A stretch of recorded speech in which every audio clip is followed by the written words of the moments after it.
Hola a todos, bienvenidos al primer podcast de mi canal. Me presento, yo soy Carmen Queen y hoy inauguramos todo esto con mi particular homenaje a Elena Muquina, la gimnasta que pudo ser olímpica.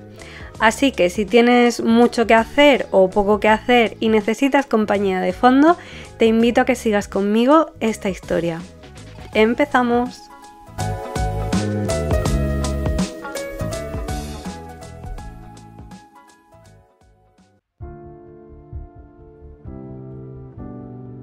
Nuestra protagonista de hoy nació en Moscú el 1 de junio de 1960 y se puede decir que Elena tuvo una infancia bastante triste. Cuando tenía 2 años, su padre, que tenía problemas con el alcohol, las abandonó, tanto a ella como a su madre. Y su madre, a su vez, murió en un incendio 3 años más tarde. Así que Elena pasó a estar bajo el cuidado de su abuela, Ana Ivanova, que siempre estaría a su lado. Poco más se conoce sobre la infancia más temprana de Elena, salvo que a los 12 años fue reclutada por un cazatalentos que buscaba jóvenes promesas de la gimnasia rítmica. A Elena le gustaba el patinaje artístico, así que, ¿por qué no?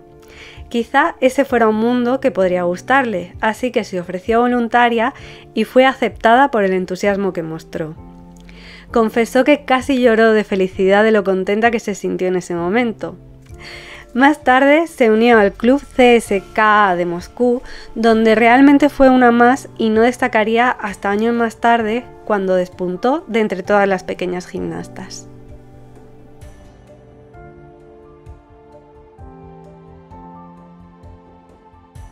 Avanzamos un poco en el tiempo y viajamos hasta el año 1976, donde se celebran las Olimpiadas de Montreal y aparece en escena la pequeña gimnasta Nadia Comaneci. Ella es rumana y es la primera gimnasta que consiguió una puntuación histórica en las Olimpiadas, que sería el Perfect 10 o 10 perfecto, batiendo récords y haciendo temblar los marcadores simplemente con su presencia. La Unión Soviética se siente incómoda con ella, ya que las próximas Olimpiadas se celebran en Moscú y no pueden permitirse una humillación en una categoría olímpica que dominan también de manera histórica. Pero como diría la entrenadora de la joven, Larisa Latinina, yo no tengo culpa de que Nadia Comaneci haya nacido en Rumanía. Está claro que hay una muy clara división y lucha de poderes entre Unión Soviética y Rumanía, porque había muchísimas rencillas históricas atrás. Pero bueno, digamos que Nadia arrasa por donde va y la Unión Soviética tiene muy claro su objetivo, que es conquistar los Juegos Olímpicos de Moscú 1980. Ya que mostrar el éxito de la nación es el equivalente a mostrar fortaleza y perfección al resto del mundo. Es decir, que el sistema soviético es un sistema que funciona, es un sistema eficaz. Y eso se puede demostrar perfectamente en unas Olimpiadas. Para ello harían falta muchísimos cambios y uno de ellos fue que en el equipo de entrenadores olímpicos aparece otro personaje clave en esta historia. Él es Mikhail Klimenko y es un entrenador que solía llevar a equipos masculinos y adapta muchos elementos de estos a las coreografías femeninas, pero sobre todo respetando esos aires de ballet y de belleza por los cuales se caracteriza las coreografías y los ejercicios de gimnasia soviéticos. El entrenador es conocido por su exigencia hasta límites insospechados y Elena y él formarían equipo. Ese mismo año, Elena gana el Campeonato Nacional Juvenil y allí sus entrenadores lo tienen claro. Ven en ella a su propia Nadia Comaneci nacional y Elena se convierte así en una alumna que destaca por encima del resto, es tenaz, marcial y decidida. Así que la Unión Soviética lo tiene muy claro. Van a fabricar a su propia Nadia Comaneci.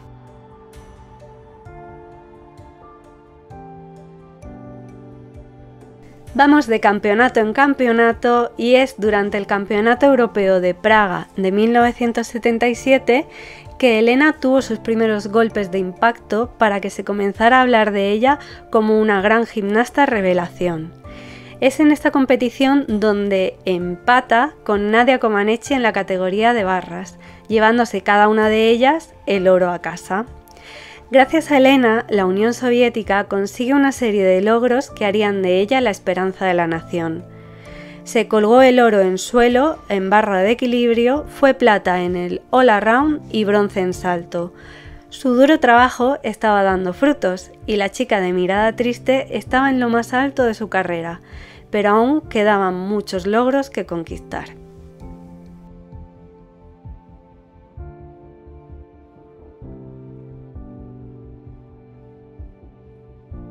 En 1978 se celebra el Campeonato Mundial en Estrasburgo, Francia, y aquí Elena vuelve a tener un gran éxito en la competición. Gana la medalla de oro en la categoría de suelo, superando a Nadia Comaneci y definitivamente se convierte en la esperanza de la nación ante los Juegos Olímpicos de 1981. En este mundial también es plata en barra de equilibrio y barras asimétricas. Ese mismo año declara: "Nos entrenan para ser las mejores del mundo. Si no logramos ser las mejores entre las mejores, todo esfuerzo no vale nada". A pesar de estos éxitos tan importantes, Elena confesaría más tarde que tras esta victoria ya no sentía que quisiera seguir con la gimnasia. Ella pensaba que era buena, pero no por sí misma, sino por la forma en que la habían preparado, y que el mérito no estaba en ella, sino en todo el equipo de entrenadores. También confesó que cuando estaba en lo alto del podio se puso a llorar, pero no lloraba ni de felicidad ni de emoción, sino que lloraba de frustración, porque ella sentía que quería dejar todo eso, quería dejar el mundo de la gimnasia y volver a casa con su abuela, pero era muy consciente de toda la presión que había sobre ella de cara a los Juegos Olímpicos y sabía que no iba a poder escapar. Entonces, de ahí sus lágrimas.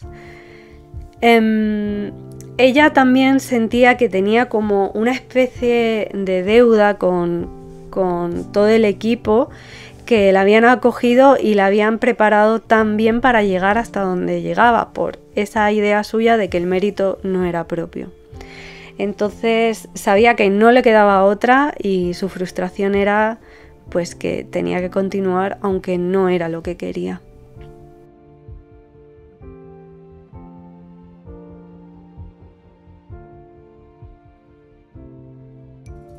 El tiempo avanza y en este punto de la historia, en 1979, quedaba un año para las Olimpiadas de Moscú y Elena, como he dicho 1000 veces, era la esperanza nacional para esos oros olímpicos. La Unión Soviética no podía permitirse una derrota frente a Rumanía y el oro es el único objetivo para el comité. Por tanto, los ya de por sí duros entrenamientos de la joven se intensifican al extremo. A pesar de que sus ejercicios de suelo eran realmente buenos, se quería alcanzar la excelencia. Y es aquí cuando su entrenador Mikhail Klimenko introduce a la coreografía de suelo un elemento característico de las coreografías masculinas, el llamado salto Thomas. Dicho salto exigía una perfección absoluta y una coordinación entre velocidad y altura para favorecer un aterrizaje perfecto, sin que hubiese la posibilidad de lesionarte. Tengo que decir que Elena nunca se sintió cómoda con este salto, ya que sabía el peligro que corría cada vez que lo realizaba en los entrenamientos y no estaba del todo segura con ello. Al transmitirle de una forma bastante tímida todos estos pensamientos y preocupaciones a Klimenko y su miedo a caer, este le contestó: "Las gimnastas como tú nunca se caen", zanjando así toda posible discusión. Años más tarde declararía: "Mi lesión podría haberse esperado. Fue un accidente que podría haberse anticipado. Era inevitable. Había dicho más de una vez que me rompería el cuello haciendo ese elemento. Me había lastimado mucho varias veces, pero él simplemente me respondió que la gente como yo no se rompe el cuello.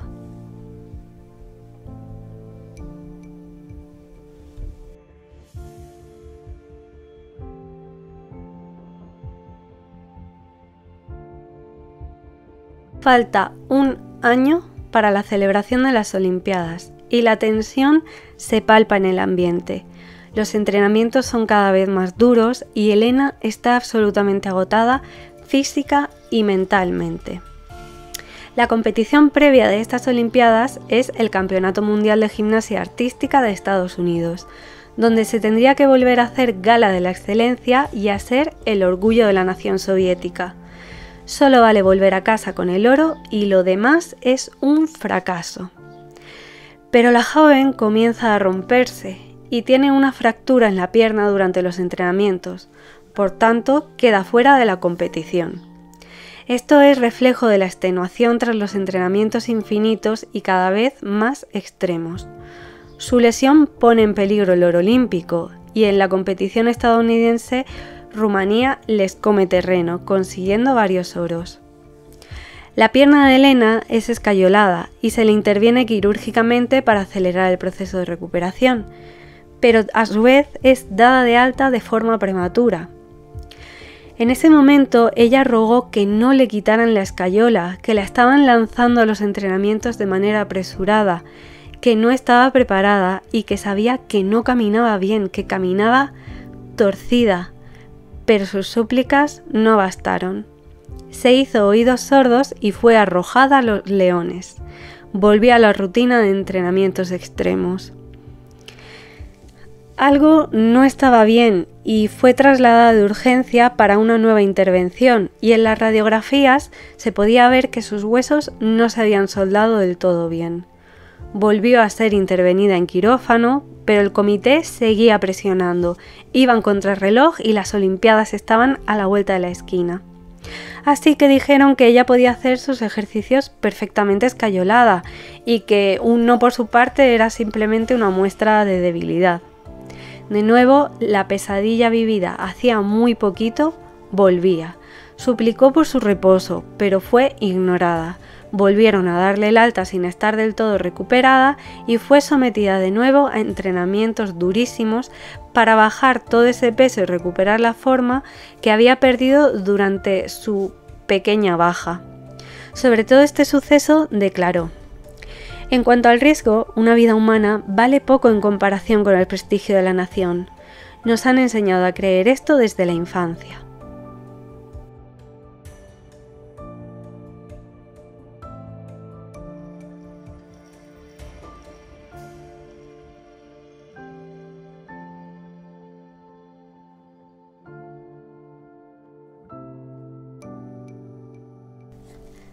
La joven era totalmente consciente de sus limitaciones a la hora de continuar con sus ejercicios. Su pierna estaba realmente mal debido a todos estos entrenamientos extra de los que hablaba, pero ella sentía que algo no iba bien, conocía a la perfección su cuerpo, ya que este era su herramienta de trabajo. El planteamiento para el ejercicio de suelo seguía siendo el mismo y el salto Thomas estaba presente en su coreografía. El 3 de julio de 1980, 2 semanas antes de la inauguración de los Juegos Olímpicos, en el Palacio de los Deportes de Minsk, Elena sufrió un accidente practicando el salto Thomas, estrellando su mentón contra el suelo y teniendo como resultado una rotura en las vértebras. La joven quedaría tetrapléjica de por vida. Su entrenador no estaba presente en ese momento y ella tenía solamente 20 años.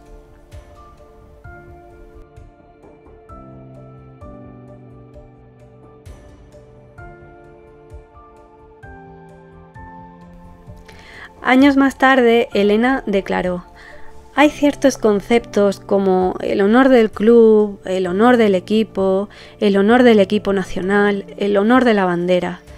Hay palabras detrás de las cuales la persona no es percibida.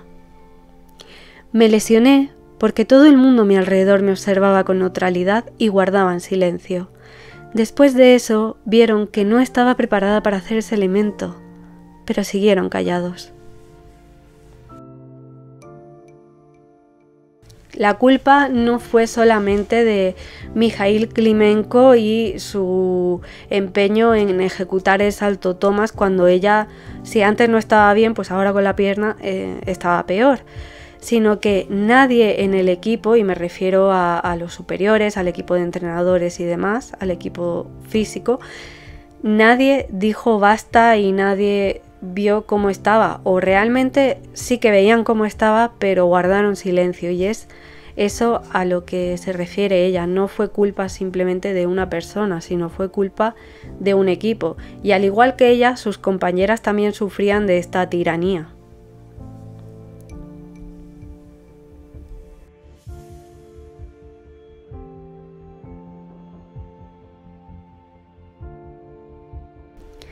El sueño soviético terminó con la caída de Elena. Si la historia os parece oscura, se pone aún más turbia. La Federación Soviética de Gimnasia mantuvo en secreto cualquier detalle relativo al accidente de Mukina. Los rumores crecieron al no verla participar en la competición olímpica, ya que había muchísima expectación sobre cómo lo iba a hacer y sobre sus resultados. Pero cuando la rumorología se desató, se dijo un millón de cosas, desde que había sufrido una caída a través de una bóveda por acercarse demasiado, o que había sufrido una caída en el desmontaje de barras. En definitiva, ella era la culpable de todos los males. A su vez, el Comité Olímpico Soviético declaró que no pasaba nada, que se estaba recuperando de una pequeña lesión, pero que estaría al 100% para las próximas Olimpiadas de 1984.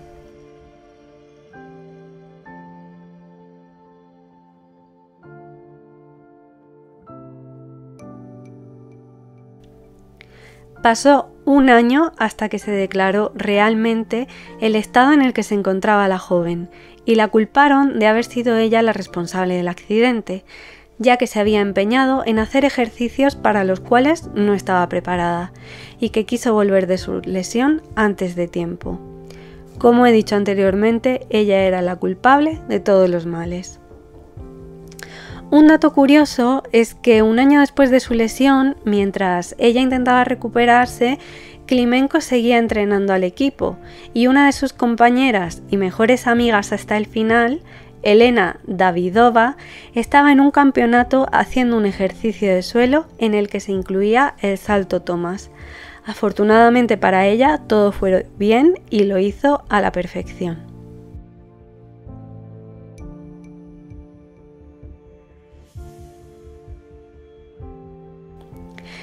Respecto a su accidente y todo lo que había pasado, Elena Mukina reflexionaba lo siguiente: fui estúpida, lo único que quería era justificar la confianza que habían puesto en mí y ser una heroína.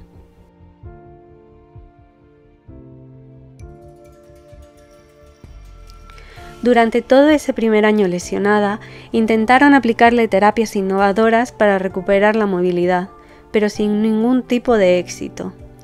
Ella aceptó su estado y volvió a casa para estar con su abuela y ser cuidada por ella. Y dijo algo así como: me di cuenta de que si quería vivir tenía que cambiar radicalmente mi actitud, no envidiar a otros y aprender a disfrutar de lo que estaba disponible para mí.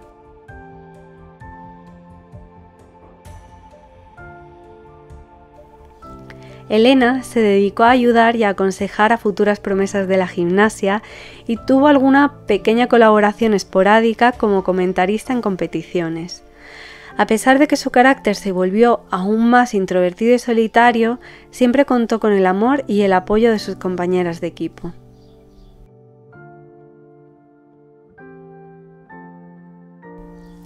La Unión Soviética le otorgó la Orden de la Insignia de Honor en respuesta a su lesión, y más adelante, en 1984, el Comité Olímpico Internacional, liderado por Juan Antonio Samaranch, le otorgó la Orden Olímpica de Plata. Más que por los logros olímpicos que no pudo conseguir, se la dieron por la forma positiva y valiente de asumir su parálisis y seguir con su vida.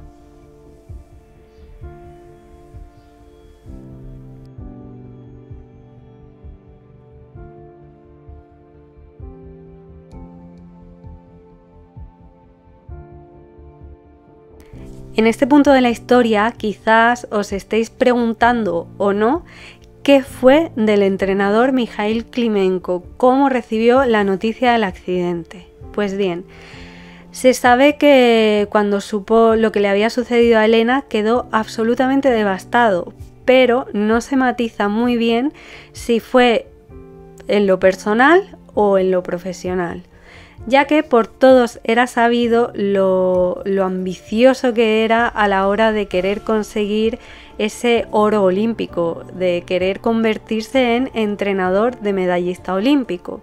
Y claro, todas sus esperanzas estaban puestas en Elena, pero Elena ya había quedado apartada por su accidente de todo eso.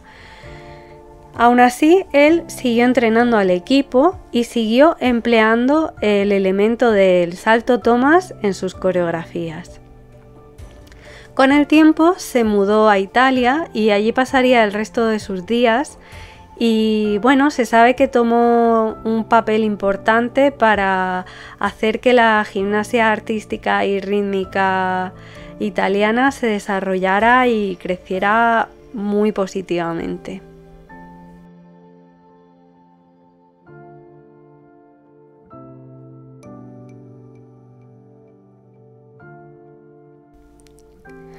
Años más tarde, Elena dio una entrevista para la televisión y recordaba sus días de gimnasta como una verdadera pesadilla.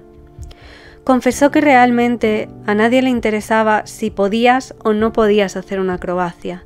La cuestión era de si eras válida o no, y si no lo eras, no le importabas a nadie. Decía que se sentía humillada, pero no como deportista, sino como persona.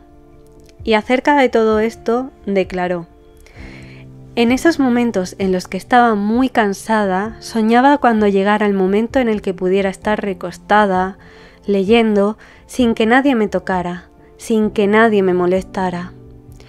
Pues bien, ese sueño se cumplió. Estoy acostada, puedo leer y nadie me molesta, pero ¿a qué precio? Eso también son cosas... Hay que desear algo con mucho cuidado. Dios es misericordioso y cumple tus deseos, pero ¿a qué precio?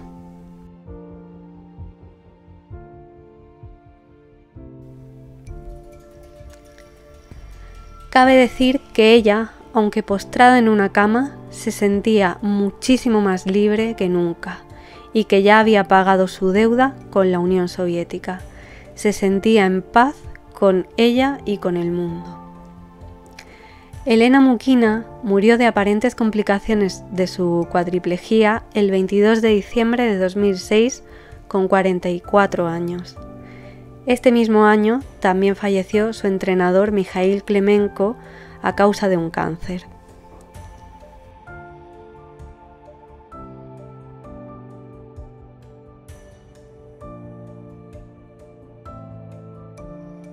Por suerte y para añadir buenas noticias y cosas buenas, os cuento que años más tarde y debido a la alta tasa de accidentes derivados de este elemento, el salto Thomas fue eliminado de las competiciones y no se volvió a practicar. Yo os invito a que busquéis el salto Thomas, es muy bonito si se realiza bien, es un salto espectacular, pero muy peligroso, así que personalmente me alegro de que ya no lo hagan.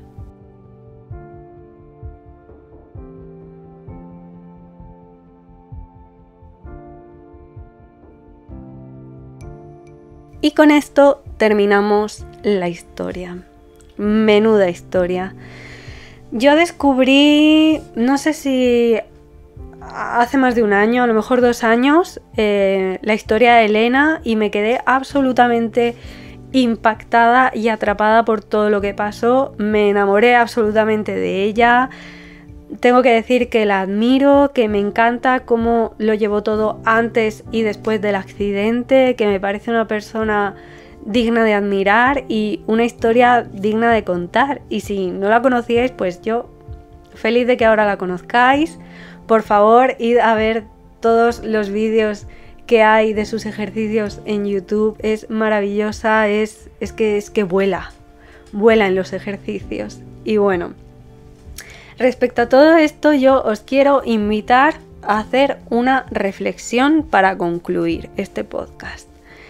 Y es que si alguien hubiese escuchado a Elena cuando dijo que no se sentía preparada, que no sentía que fuera buena idea lo del salto Thomas, si hubiesen dejado que se recuperara bien de su lesión de pierna, seguramente a día de hoy no estaríamos hablando de su accidente, de su tragedia, sino que estaríamos hablando de ella como campeona olímpica, como ganadora de un montón de competiciones y de todos sus logros, pero por desgracia nada de esto sucedió y me gustaría recalcar lo importante que es no solo la salud física, sino también la salud mental en todos los ámbitos, pero bueno, estamos hablando de esto y es lo importante que es en esta clase de disciplinas deportivas, ya que es muy importante estar al 100%. A colación de todo esto tenemos un ejemplo muy reciente y es el de la gimnasta olímpica Simone Biles, te amo Simone, que se retiró de los Juegos Olímpicos de Tokio por no sentirse psicológicamente preparada para afrontar la competición.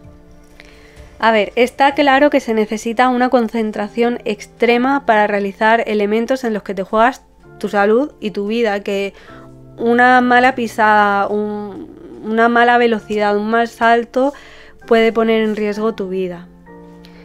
Por suerte, Simone fue escuchada y se entendió su caso, dando preferencia a su salud y no poniéndola en riesgo. Podemos estar de acuerdo en que la sociedad a día de hoy está más concienciada en lo que a salud mental se refiere y que Simone tuvo un gran equipo y supo valorar qué era lo importante y qué era lo primero en ese momento. Aunque Elena no pudo disfrutar de este ambiente de trabajo tan sano, el hecho de saber que los tiempos han cambiado, que se ha evolucionado para mejor y que lo primero es la salud, me hace sentir un poco en paz, porque cuando sucedió lo de Simone yo automáticamente pensé en Elena y me dije a mí misma que así es como se tienen que hacer las cosas.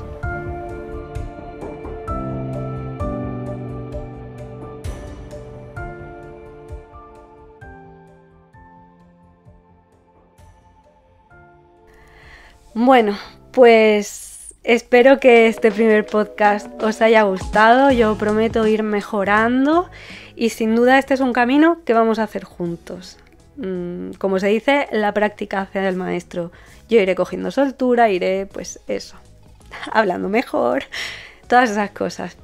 Pero bueno, yo solo espero haberos hecho compañía, como he dicho. Si tenías algo que hacer, si no tenías nada que hacer, pues mira, aquí mi voz de fondo contándote una historia muy curiosa. Entonces, yo sobre todo te daría las gracias si me das like, si te ha gustado.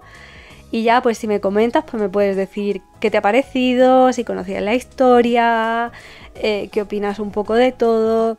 Oye, también si quieres proponer algún tema, a mí me encanta el true crime, me gusta mucho hablar pues de gente a la que admiro, todo eso es bien recibido. Y sobre todo os voy a pedir que si comentáis, que no sea desde el odio. Yo sé que os pueden llevar los 1000 demonios pensando en Mikhail Klimenko, la Federación Soviética, cómo le hicieron esto, pero nada de insultos, por favor, nada de hate, porque lo que pasó, pasó y estamos aquí para admirar y homenajear a Elena Mukina, que era simplemente maravillosa, de verdad, y a ver sus vídeos. Y yo creo que hasta aquí está todo dicho. Un beso muy grande y nos escuchamos en el siguiente podcast. Bye.